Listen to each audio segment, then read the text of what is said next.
Hi, welcome back to our middle grade book club.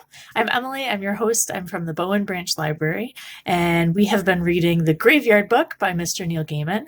Mr. Gaiman has graciously opened up and allowed us to use his titles for book clubs just like this one, and we are truly enjoying this read-through. Today we're going to be reading Chapter 6, so let's get going.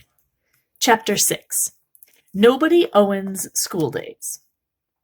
Rain in the graveyard, and the world puddled into blurred reflections. Bod sat, concealed from anyone, living or dead, who might come looking for him, under the arch that separated the Egyptian walk and the northwestern wilderness beyond it from the rest of the graveyard, and he read his book. "Dammy!" came a sound from down the path. "Dammy, sir, and blast your eyes! When I catch you and find you, I shall make you rue the day you were born." Bod sighed, and he lowered the book, and leaned out enough to see Thackeray Porringer, 1720 to 1734, son of the above, come stamping up the slippery path. Thackeray was a big boy. He had been 14 when he died, following his initiation as an apprentice to a master house painter. He had been given 8 copper pennies and told not to come back without a half-gallon of red and white striped paint for painting barber's poles. Thackeray had spent 5 hours being sent all over the town one slushy January morning, being laughed at in each establishment he visited, and then sent on to the next, when he realized he had been made a fool of. He had taken an angry case of apoplexy, which carried him off within the week, and he died glaring furiously at the other apprentices, and even at Mr. Horrobin, the master painter, who had undergone so much worse back when he was apprentice that he could scarcely see what all the fuss was about. So Thackeray Porringer had died in a fury, clutching his copy of Robinson Crusoe, which was, apart from a silver sixpence with the edges clipped, and the clothes he had formerly been standing up in, all that he owned, and, at his mother's request, he was buried with his book. Death had not improved Thackeray Porringer's temper, and now he was shouting, "I know you're here somewhere! Come out and take your punishment, you thief!" Bod closed the book. "I'm not a thief, Thackeray. I'm only borrowing it. I promise I'll give the book back when I'm finished." Thackeray looked up, saw Bod nestled beside the statue of Osiris. "I told you not to." Bod sighed. "But there's so few books here. It's just up to a good bit anyway. He's found a footprint. It's not his. That means someone else's on the island."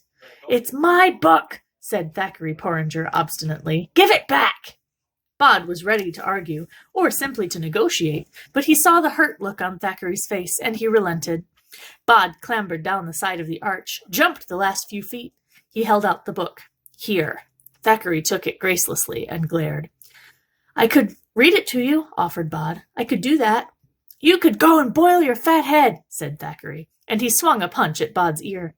It connected, and it stung, although judging from the look on Thackeray Porringer's face, Bod realized it must have hurt his fist as much as it hurt Bod. The bigger boy stomped off down the path, and Bod watched him go, ear hurting, eyes stinging. Then he walked through the rain back down the treacherous ivy-colored path. At one point he slipped and scraped his knee, tearing his jeans. There was a willow grove beside the wall, and Bod almost ran into Miss Euphemia Horsefall and Tom Sands, who had been stepping out together for many years. Tom had been buried so long ago that his stone was just a weathered rock, and he had lived and died during the 100 Years' War with France, while Miss Euphemia, 1861 to 1883, she sleeps, aye, yet she sleeps with angels, had been buried in Victorian times, after the graveyard had been expanded and extended and became, for some 50 years, a successful commercial enterprise, and she had a whole tomb to herself behind a black door in the willow walk. But the couple seemed to have no troubles with the difference in their historical periods. "You should slow down, young Bod," said Tom. "You'll do yourself an injury." "You already did," said Miss Euphemia. "Oh, dear Bod, I have no doubt that your mother will have words with you about that. It's not as if we can easily repair those pantaloons." Sorry," said Bod. "And your guardian was looking for you," added Tom. Bod looked up at the gray sky. "But it's still daylight," he said. "He's up betimes," said Tom, a word which Bod knew meant early, "and said to tell you he wanted you if we saw you." Bod nodded. "There's ripe hazelnuts in the thicket just beyond the Little John's monument," said Tom with a smile, as if softening a blow. "Thank you," said Bod. He ran on, pell-mell through the rain and down the winding path into the lower slopes of the graveyard, running until he reached the old chapel. The chapel door was open, and Silas, who had love for neither the rain nor for the remnants of the daylight, was standing inside, in the shadows. "I heard you were looking for me," said Bod. "Yes," said Silas. "Then, it appears you've torn your trousers." "I was running," said Bod. I got into a bit of a fight with Thackeray Porringer. I wanted to read Robinson Crusoe. It's a book about a man on a boat. That's a thing that goes in the sea, which is water like an enormous puddle, and how the ship is wrecked on an island, which is a place in the sea where you can stand, and Silas said, "It has been 11 years, Bod. 11 years that you have been with us." "Right," said Bod. "If you say so." Silas looked down at his charge. The boy was lean, and his mouse-colored hair had darkened slightly with age. Inside the old chapel it was all shadows. "I think," said Silas, "it is time to talk about where you came from." Bod breathed in deeply. He said, "It doesn't have to be now. Not if you don't want to." He said it as easily as he could, but his heart was thudding in his chest. Silence. Only the patter of the rain and the wash of the water from the drain pipes. A silence that stretched until Bod thought that it would break. Silas said, "You know you are different. That you are alive, that we took you in, they took you in here, and that I agreed to be your guardian." Bod said nothing. Silas continued in his voice like velvet, "You had parents, an older sister. They were killed. I believe that you were to have been killed as well, and that you were not was due to chance and the intervention of the Owenses." "And you," said Bod, who had that night described to him over the years by many people, some of whom had even been there. It had been a big night in the graveyard. Silas said, "Out there, the man who killed your family is, I believe, still looking for you, still intends to kill you." Bod shrugged. "So," he said, "it's only death. I mean, all of my best friends are dead." "Yes," Silas hesitated. "They are. And they are, for the most part, done with the world. You are not. You're alive, Bod. That means you have infinite potential. You can do anything, make anything, dream anything. If you change the world will change. Potential. Once you're dead, it's gone. Over. You've made what you've made, dreamed your dream, written your name. You may be buried here, you may even walk, but that potential is finished." Bod thought about this. It seemed almost true, although he could think of exceptions. His parents adopting him, for example. But the dead and the living were different. He knew that, even if his sympathies were with the dead. "What about you?" he asked Silas. "What about me?" "Well, you aren't alive, and you go around and do things." "I," said Silas, "am precisely what I am, and nothing more. I am, as you say, not alive, but if I am ended, I shall simply cease to be. My kind are, or we are not, if you see what I mean." "Not really," Silas sighed. The rain was done, and the cloudy gloaming had become true twilight. "Bod," he said, "there are many reasons why it is important that we keep you safe." Bod said, "The person who hurt my family, the one who wants to kill me, you are certain that he's still out there?" It was something he had been thinking about for a while now, and he knew what he wanted. "Yes, he's still out there." "Then," said Bod, and said the unsayable, "I want to go to school." Silas was imperturbable. The world could have ended, and he would not have turned a hair. But now his mouth opened and his brow furrowed, and he said only, "What?" "I've learned a lot in this graveyard," said Bod. "I can fade, and I can haunt. I can open a ghoul gate, and I know the constellations, but there's a world out there, with the sea in it, and islands, and shipwrecks, and pigs. I mean, it's filled with things I don't know, and the teachers here have taught me lots of things, but I need more, if I'm going to survive out there, one day." Silas seemed unimpressed. "Out of the question. Here we can keep you safe. How could we keep you safe out there? Outside, anything could happen." "Yes," agreed Bod. "That's the potential thing you were talking about." He fell silent. Then, "Someone killed my mother and my father and my sister." "Yes, someone did." "A man?" "A man." Which means, said Bod, you're asking the wrong question. Silas raised an eyebrow. How so? Well, said Bod, if I go outside in the world, the question isn't who will keep me safe from him. No, it's who will keep him safe from me. Twigs scratched against the high windows as if they needed to be let in. Silas flicked an imaginary speck of dust from his sleeve with a fingernail as sharp as a blade. He said, We will need to find you a school. No one noticed the boy. Not at first. No one even noticed that they hadn't noticed him. He sat halfway back in class. He didn't answer much, not unless he was directly asked a question, and even then his answers were short and forgettable, colorless. He faded, in mind and in memory. Do you think they're religious, his family? Asked Mr. Kirby in the teacher's staff room. He was marking essays. Whose family? Asked Mrs. McKinnon. Owen's in 8B, said Mr. Kirby. The tall, spotty lad? I don't think so. Sort of medium height? Mrs. McKinnon shrugged. What about him? Handwrites everything, said Mr. Kirby. Lovely handwriting. What they used to call copperplate. And that makes him religious because? He says they don't have a computer. And he doesn't have a phone. I don't see why that makes him religious, said Mrs. McKinnon, who had taken up crocheting when they had banned smoking in the staff room, and was sitting and crocheting a baby blanket for no one in particular. Mr. Kirby shrugged. He's a smart lad, he said. There's just stuff he doesn't know. And in history, he'll throw in little made-up details, stuff not in the books.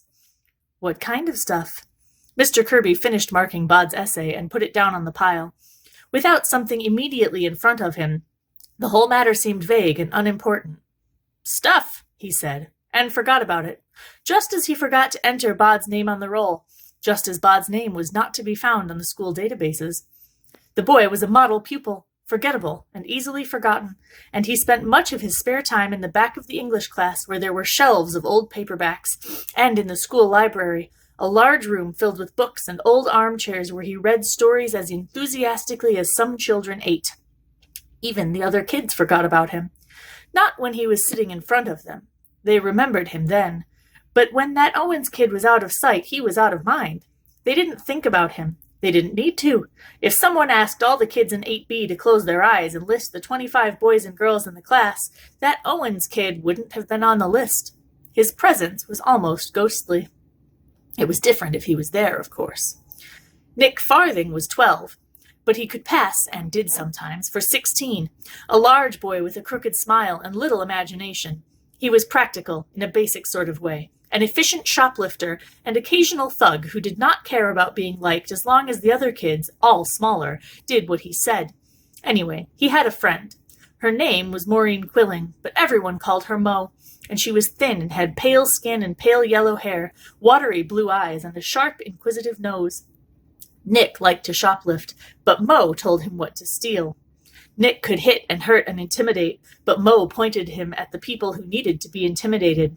They were, as she told him sometimes, a perfect team. They were sitting in the corner of the library splitting their take of the Year 7's pocket money. They had 8 or 9 of the 11-year-olds trained to hand over their pocket money every week. The Singh kid hasn't coughed up yet, said Mo. You'll have to find him. Yeah, said Nick. He'll pay. What was it he nicked? A CD? Nick nodded.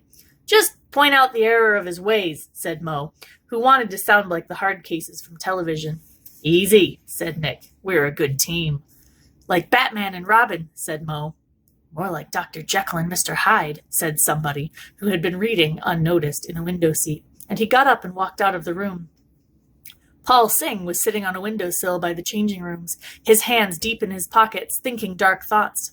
He took one hand out of his pocket, opened it, looked at the handful of pound coins, shook his head, closed his hand around the coins once more. Is that what Nick and Mo were waiting for? Somebody asked, and Paul jumped, scattering money all over the floor. The other boy helped him pick the coins up, handed them over. He was an older boy, and Paul thought he had seen him around before, but he could not be certain. Paul said, Are you with them, Nick and Mo? The older boy shook his head. Nope. I think that they are fairly repulsive. He hesitated. Then he said, Actually, I came to give you a bit of advice. Yeah? Don't pay them. Easy for you to say.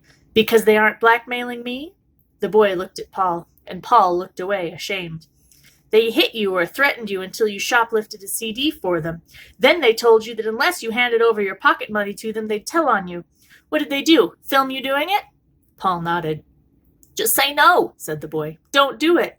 They'll kill me. And they said, tell them that you think the police and school authorities could be a lot more interested in a couple of kids who are getting younger kids to steal for them, and then forcing them to hand over their pocket money, than they ever would be in one kid forced to steal a CD against his will. That if they touch you again, you'll make the call to the police, and that you've written it all up, and if anything happens to you, anything at all, if you get a black eye or anything, your friends will automatically send it to the school authorities and the police. Paul said, But I can't. Then you'll pay them your pocket money for the rest of your time in this school, and you'll stay scared of them. Paul thought, Why don't I just tell the police anyway? He asked. Can, if you like. I'll try it your way first, Paul said. He smiled. It wasn't a big smile, but it was a smile, right enough. His first in 3 weeks. So Paul Singh explained to Nick Farthing just how and why he wouldn't be paying him any longer, and walked away, while Nick Farthing just stood and didn't say anything, clenching and unclenching his fists. And the next day, another 5 11-year-olds found Nick Farthing in the playground and told him they wanted their money back. All the pocket money they'd handed over in the previous month, or they'd be going to the police, and how Nick Farthing was an extremely unhappy young man. Mo said, It was him. He started it. If it wasn't for him, they'd never have thought of it on their own. He's the one we have to teach a lesson. Then they'll all behave. Who? The one who's always reading. The one from the library. Bob Owens. Him. Nick nodded slowly. Then he said, Which one is he? I'll point him out to you, said Mo. Bod was used to being ignored, to existing in the shadows. When glances naturally slip from you, you become very aware of eyes upon you, of glances in your direction, of attention. And if you barely exist in people's minds as another living person, then being pointed to, being followed around, these things draw attention to themselves. They followed him out of the school and up the road, past the corner newsagent, and across the railway bridge.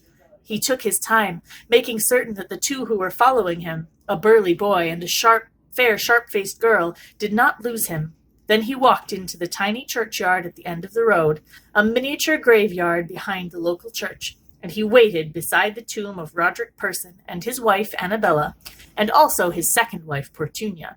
They sleep to wake again. You're that kid, said a girl's voice. Bob Owens. Well, you're in really big trouble, Bob Owens. It's Bod, actually, said Bod, and he looked at them, with a D. And you're Jekyll and Hyde. It was you, said the girl. You got to the 7th formers.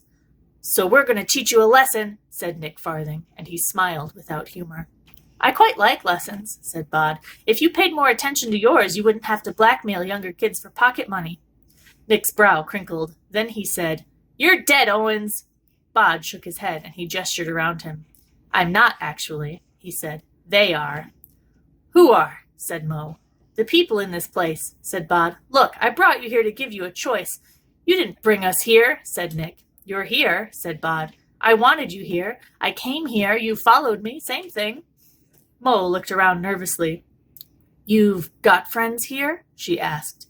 Bod said, You're missing the point, I'm afraid. You two need to stop this. Stop behaving like other people don't matter. Stop hurting people. Mo grinned a sharp grin. For heaven's sake, she said to Nick. Hit him. I gave you a chance, said Bod. Nick swung a vicious fist at Bod, who was no longer there, and Nick's fist slammed into the side of the gravestone. Where did he go? Said Mo. Nick was swearing and shaking his hand. She looked around the shadowy cemetery, puzzled. He was here, you know he was. Nick had little imagination, and he was not about to start thinking now. Maybe he ran away, he said. He didn't run, said Mo. He just wasn't there anymore. Mo had an imagination. The ideas were hers. It was twilight in the spooky churchyard, and the hairs on the back of her neck were prickling. Something is really, really wrong, said Mo. Then she said, in a higher-pitched, panicky voice, We have to get out of here. I'm going to find that kid, said Nick Farthing. I'm going to beat the stuffing out of him. Mo felt something unsettled in the pit of her stomach. The shadows seemed to move around them. Nick, said Mo, I'm scared. Fear is contagious. You can catch it. Sometimes all it takes is for someone to say that they're scared for the fear to become real. Mo was terrified, and now Nick was too. Nick didn't say anything. He just ran, and Mo ran close on his heels. The streetlights were coming on as they ran back towards the world, turning the twilight into night, making the shadows into dark places in which anything could be happening. They ran until they reached Nick's house, and they went inside and turned on all the lights, and Mo called her mother and demanded, half crying, to be picked up and driven the short distance to her own house because she wasn't walking home that night. Bod had watched them run with satisfaction. "That was good, dear," said someone behind him, a tall woman in white. "A nice fade first, then the fear." "Thank you," said Bod. "I hadn't even tried the fear out on living people. I mean, I knew the theory, but, well, it worked a treat," she said cheerfully. "I'm Amabella Person." "Bod. Nobody Owens." "The live boy? From the big graveyard on the hill? Really?" Bod hadn't realized that anyone knew who he was beyond his own graveyard. Annabella was knocking on the side of the tomb. "Roddy, Portunia, come and see who's here." There were 3 of them there then, and Amabella was introducing Bod, and he was shaking hands and saying, "Charmed, I'm sure," because he could greet people politely over 900 years of changing manners. "Mr. Owens here was frightening some children who doubtless deserved it," Amabella was explaining. "Good show," said Roderick Person. "Bounders guilty of reprehensible behavior, eh?" "They were bullies," said Bod, "making kids hand over their pocket money, stuff like that." "A frightening is certainly a good beginning," said Portunia Person, who was a stout woman, much older than Amabella. "And what have you planned if it does not work?" "I hadn't really thought," Bod began, but Amabella interrupted. "I should suggest that dream-walking might be the most efficient remedy. You can dream-walk, can you not?" "I'm not sure," said Bod. "Mr. Pennyworth showed me how, but I haven't really... Well, there's things I only really know in theory, and..." Portunia Person said, "Dream-walking is all very well, but might I suggest a good visitation? That's the only language that these people understand." "Oh," said Amabella. "A visitation? Portunia, my dear, I don't really think so." "No, you don't. Luckily, one of us thinks." "I have to be getting home," said Bod hastily. "They'll be worrying about me." "Of course," said the Person family, "and lovely to meet you, and a very good evening to you, young man." Amabella Person and Portunia Person glared at each other. Roderick Person said, "If you'll forgive me asking, but your guardian, he is well?" "Silas? Yes, he's fine." "Give him our regards. I'm afraid a small churchyard like this... Well, we're never going to meet an actual member of the honor guard. Still, it's good to know that they're there." "Good night," said Bod, who had no idea what the man was talking about, but filed it away for later. "I'll tell him." He picked up his bag of schoolbooks, and he walked home, taking comfort in the shadows. Going to school with the living did not excuse Bod from his lessons with the dead. The nights were long, and sometimes Bod would apologize and crawl to bed exhausted before midnight.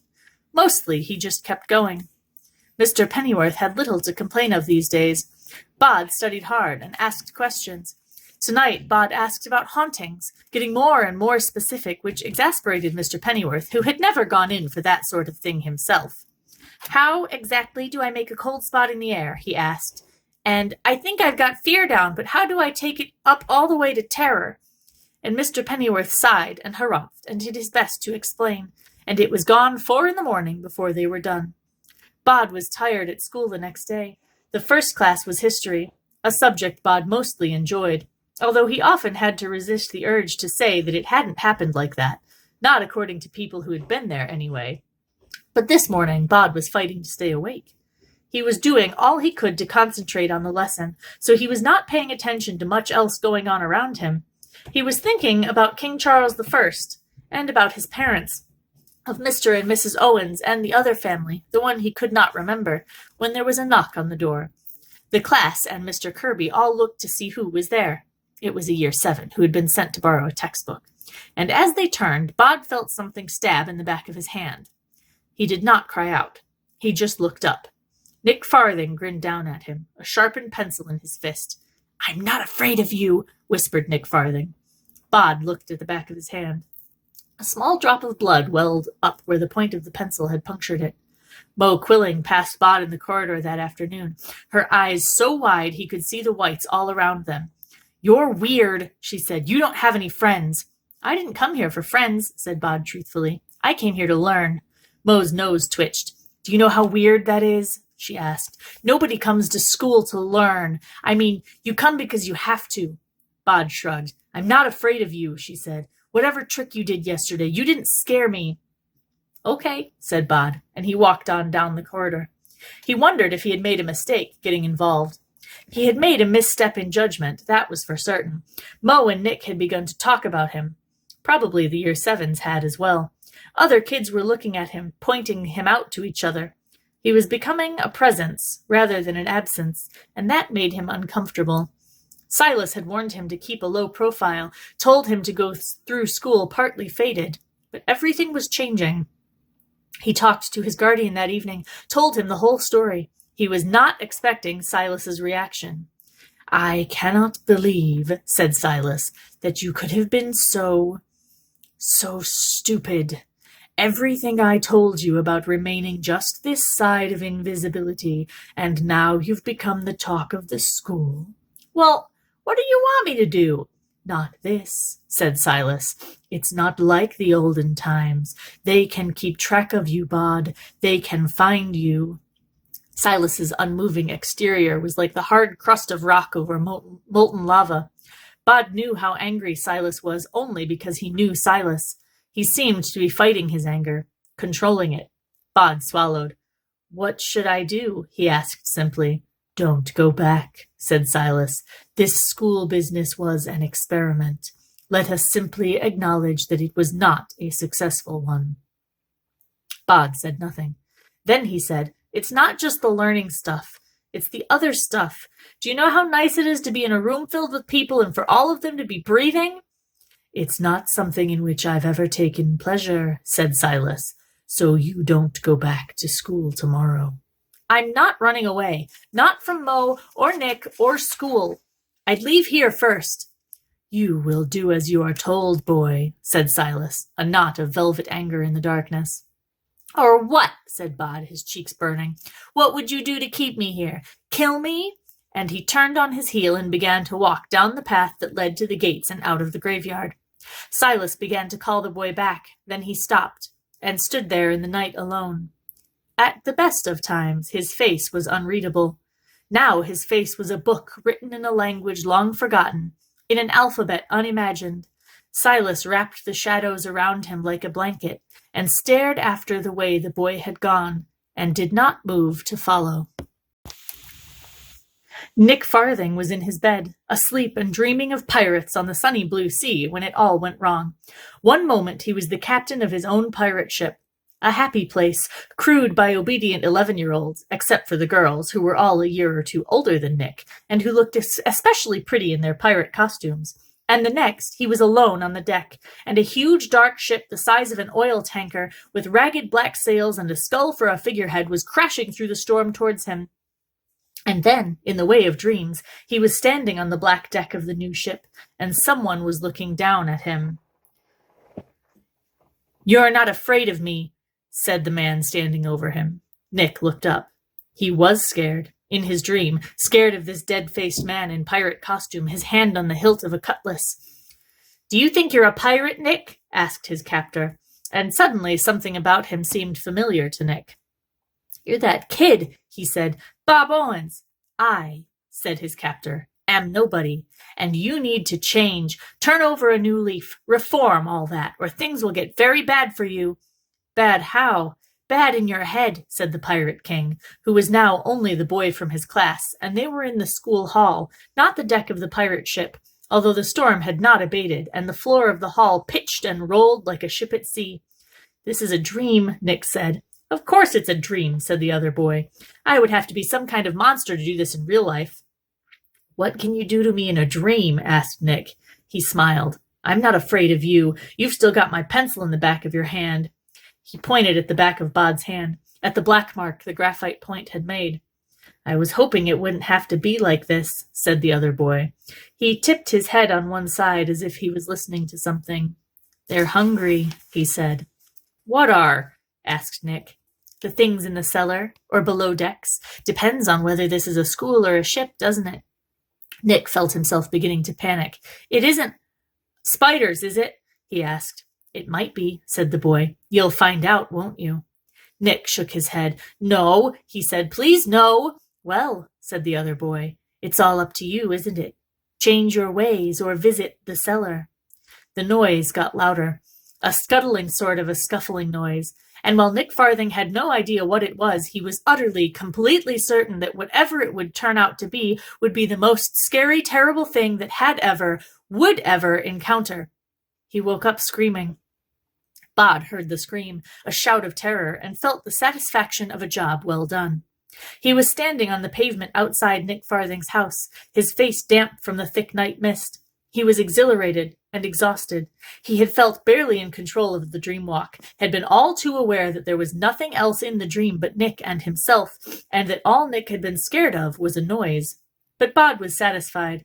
The other boy would hesitate before tormenting smaller kids. And now? Bod put his hands in his pockets and began to walk, not certain where he was going. He would leave the school, he thought, just as he had left the graveyard. He would go somewhere no one knew him, and he would sit in a library all day and read books and listen to people breathing. He wondered if there were still deserted islands in the world, like the one on which Robinson Crusoe had been shipwrecked. He could go and live on one of those. Bod did not look up.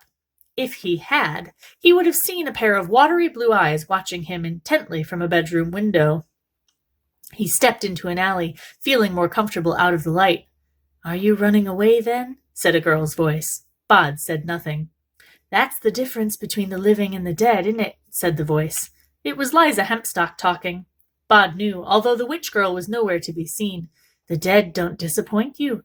They've had their life, done what they've done. We don't change. The living, they always disappoint you, don't they? You meet a boy who's all brave and noble, and he grows up to run away." "That's not fair," said Bod. "The nobody Owens I knew wouldn't have run off from the graveyard without saying so much as a fare-thee-well to those who cared about him. You'll break Mistress Owen's heart." Bod had not thought of that. He said, "I had a fight with Silas." So he wants me to come back to the graveyard, to stop school. He thinks it's too dangerous." "Why, between your talents and my bespellment, they'll barely notice you." "I was getting involved. There were these kids bullying other kids. I wanted them to stop. I drew attention to myself." Liza could be seen now, a misty shape in the alleyway, keeping pace with Bod. "He's out here somewhere, and he wants you dead," she said. "Him has killed your family. Us in the graveyard, we wants you to stay alive. We wants you to surprise us and disappoint us and impress us and amaze us. Come home, Bod. I said things to Silas. He'll be angry. If he didn't care about you, you couldn't upset him," was all she said. The fallen autumn leaves were slick beneath Bod's feet, and the mists blurred the edges of the world. Nothing was as clean-cut as he had thought it a few minutes before. "I did a dream walk," he said. "How did it go?" "Good," he said. "Well, all right." "You should tell Mr. Pennyworth. He'll be pleased." "You're right," he said. "I should." He reached the end of the alley, and instead of turning right as he had planned and off into the world, he turned left, onto the high street, the road that would take him back to Dunstan Road and the graveyard on the hill. "What?" said Liza Hempstock. "What you doing?" "Going home," said Bod, "like you said." There were shop lights now. Bod could smell the hot grease from the chip shop on the corner. The paving stones glistened. "That's good," said Liza Hempstock, now only a voice once more. Then the voice said, "Run, or fade, something's wrong." Bod was about to tell her that there was nothing wrong, that she was being foolish, when a large car with a light flashing on the top came veering across the road and pulled up in front of him. 2 men got out from it. "Excuse me, young man," said one of the men. "Police? Might I ask what you're doing out so late?" "I didn't know there was a law against it," said Bod. The largest of the policemen opened the rear door of the car. "Is this the young man you saw, miss?" he said. Mo Quilling got out of the car and looked at Bod and smiled. "That's him," she said. "He was in our back garden breaking things, and then he ran away." She looked Bod in the eye. "I saw you from my bedroom," she said. "I think he's the one who's been breaking windows." "What's your name?" asked the smaller policeman. He had a ginger mustache. "Nobody," said Bod. Then, "Ow!" because the ginger policeman had taken Bod's ear between finger and thumb and given it a hard squeeze. "Don't give me that," said the policeman. "Just answer the questions politely, right?" Bod said nothing. Where exactly do you live? Asked the policeman. Bod said nothing. He tried to fade, but fading, even when boosted by a witch, relies on people's attention sliding away from you. And everybody's attention, not to mention a large pair of official hands, was on him then. Bod said, You can't arrest me for not telling you my name or address. No, said the policeman, I can't, but I can take you down to the station until you give us the name of a parent, guardian, responsible adult into whose care we can release you. He put Bod into the back of the car, where Mo Quilling sat with the smile on her face of a cat who has eaten all the canaries. I saw you from my front window, she said quietly, so I called the police. I wasn't doing anything, said Bod. I wasn't even in your garden, and why are they bringing you out to find me? Quiet back there, said the large policeman. Everyone was quiet until the car pulled up in front of a house that had to be Mo's. The large policeman opened the door for her, and she got out. We'll call you tomorrow. Let your mom and dad know what we found, said the large policeman. Thanks, Uncle Tam, said Mo, and she smiled. Just doing my duty. They drove back through the town in silence, Bod trying to fade as best he could, with no success. He felt sick and miserable. In one evening, he had had his first real argument with Silas, had attempted to run away from home, had failed to run away, and now failed to return home. He could not tell the police where he lived or his name. He would spend the rest of his life in a police cell or in a prison for kids. Did they have prisons for kids? He didn't know. Excuse me, do they have prisons for kids? He asked the men in the front seat. Getting worried now, are you? Said Mo's Uncle Tam. I don't blame you, you kids running wild. Some of you need locking up, I'll tell you. Bod wasn't sure if that was a yes or a no. He glanced out of the car window. Something huge was flying through the air, above the car and to one side. Something darker and bigger than the biggest bird. Something man-sized that flickered and fluttered as it moved, like the strobing flight of a bat.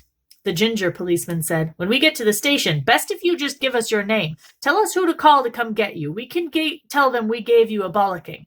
They can take you home. See? You cooperate, we have an easy night. Less paperwork for everyone. We're your friends.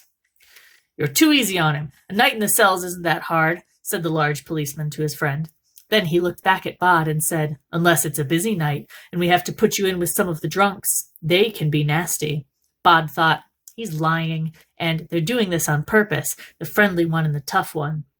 Then the police car turned a corner, and there was a thump. Something big rode up onto the hood of the car and was knocked off into the dark. A screech of brakes as the car stopped, and the ginger policeman began to swear under his breath. He just ran out into the road, he said. You saw it. I'm not sure what I saw, said the larger policeman. You hit something, though. They got out of the car, shone lights all around. The ginger policeman said, He was wearing black. You can't see it. He's over here, shouted the large policeman. The two men hurried over to the body on the ground, holding flashlights. Bod tried the door handles on the back seat. They did not work, and there was a metal grill between the back and the front. Even if he faded, he was still stuck in the back seat of a police car. He leaned over as far as he could, craning to try and see what had happened, what was on the road. The ginger policeman was crouched beside a body, looking at it. The other, the large one, was standing above it, shining a light down into its face. Bod looked at the face of the fallen body, then began to bang on the window frantically, desperately. The large policeman came over to the car. What? He said irritably. You hit my dad, said Bod. You're kidding. It looks like him, said Bod. Can I look properly? The large policeman's shoulders slumped. Oi, Simon, the kid says it's his dad. You've got to be bloody kidding me. I think he's serious. The large policeman opened the door and Bod got out. Silas was sprawled on his back on the ground where the car had knocked him. He lay deathly still. Bod's eyes prickled. He said, Dad? Then he said, You killed him. He wasn't lying, he told himself. Not really. I've called an ambulance, said Simon, the ginger-mustached policeman. It was an accident, said the other. Bod crouched by Silas, and he squeezed Silas's cold hand in his.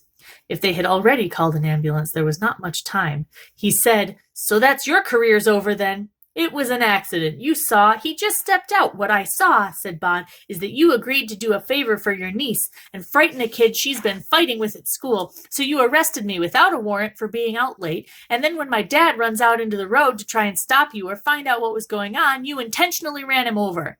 It was an accident, repeated Simon. You've been fighting with Mo at school, said Mo's Uncle Tam. But he didn't sound convincing. We're both in 8B at the old town school, said Bod, and you killed my dad. Far off, he could hear the sound of sirens. Simon, said the large man, we have to talk about this. They walked over to the other side of the car, leaving Bod alone in the shadows with the fallen Silas. Bod could hear the two policemen talking heatedly. Your bloody niece was used, and so was, if you'd kept your eyes on the road. Simon jabbed his finger into Tam's chest. Bod whispered, They aren't looking. Now. And he faded. There was a swirl of deeper darkness, and the body on the ground was now standing beside him. Silas said, I'll take you home. Put your arms around my neck. Bod did, holding tightly to his guardian, and they plunged through the night, heading for the graveyard. I'm sorry, said Bod. I'm sorry, too, said Silas. Did it hurt? Asked Bod. Letting the car hit you like that? Yes, said Silas. You should thank your little witch friend. She came and found me, told me you were in trouble and what kind of trouble you were in. They landed in the graveyard. Bod looked at his home as if it was the first time he had ever seen it. He said, What happened tonight was stupid, wasn't it? I mean, I put things at risk. More things than you know, young nobody Owens. Yes. You were right, said Bod. I won't go back. Not to that school, and not like that. Maureen Quilling had had the worst week of her life.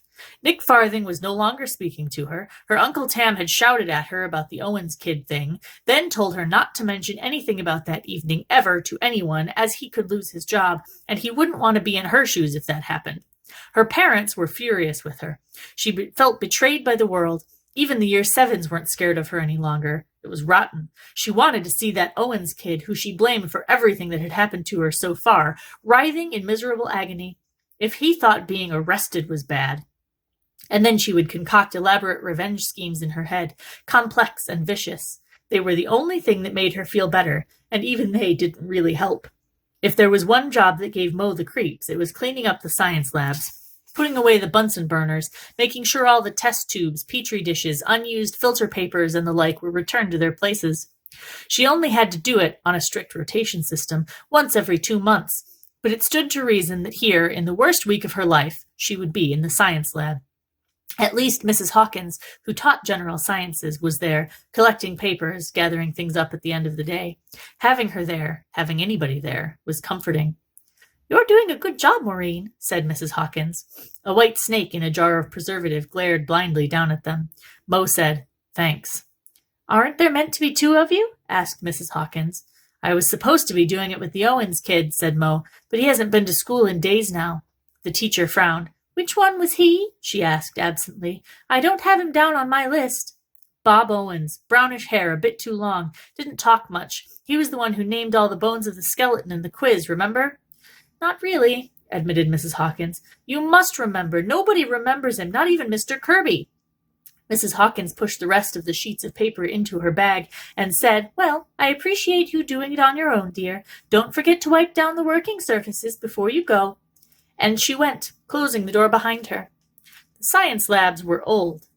There were long, dark wooden tables with gas jets and taps and sinks built into them, and there were dark wooden shelves upon which were displayed a selection of things in large bottles.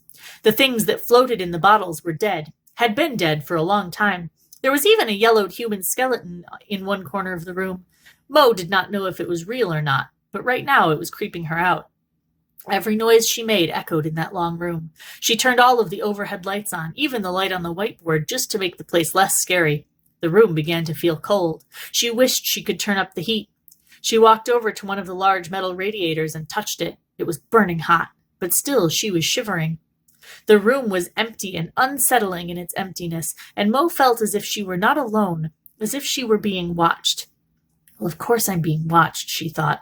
100 dead things in jars all looking at me, not to mention the skeleton. She glanced up at the shelves. That was when the dead things in the jars began to move. A snake with unseeing milky eyes uncoiled in its alcohol-filled jar.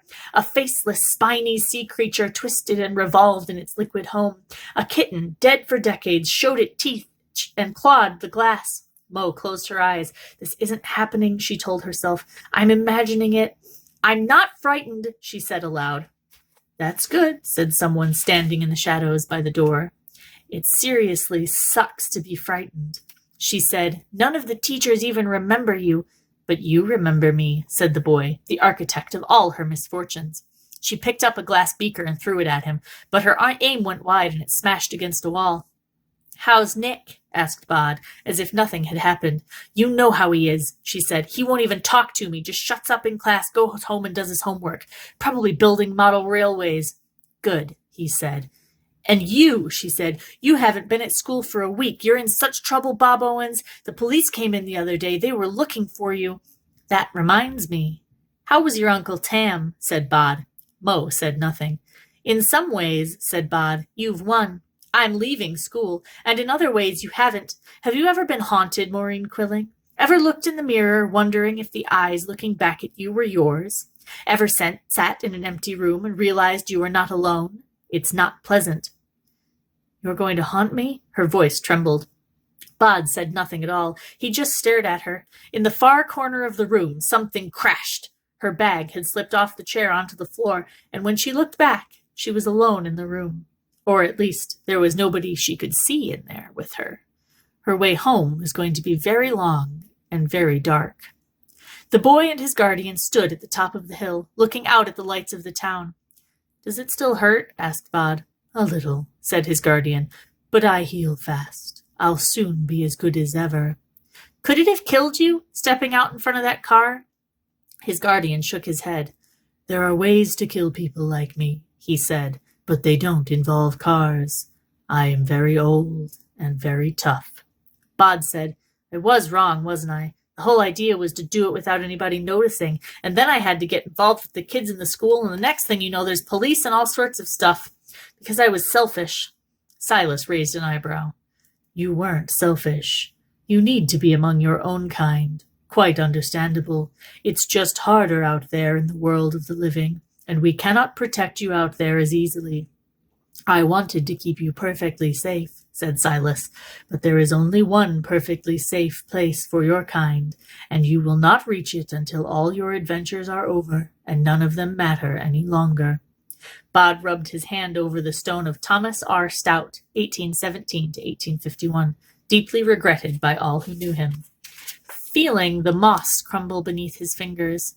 He's still out there, said Bod, the man who killed my first family. I still need to learn about people. Are you going to stop me leaving the graveyard? No, that was a mistake, and one that we have both learned from. Then what? We should do our best to satisfy your interest in stories and books and the world. There are libraries. There are other ways, and there are many situations in which there might be other living people around you, like the theater or the cinema. What's that? Is it like football? I enjoyed watching them play football at school. Football. That's usually a little early in the day for me, said Silas, but Miss Lupescu could take you to see a football match the next time she's here. I'd like that, said Bod. They began to walk down the hill. Silas said, We have both left too many tracks and traces in the last few weeks. They are still looking for you, you know.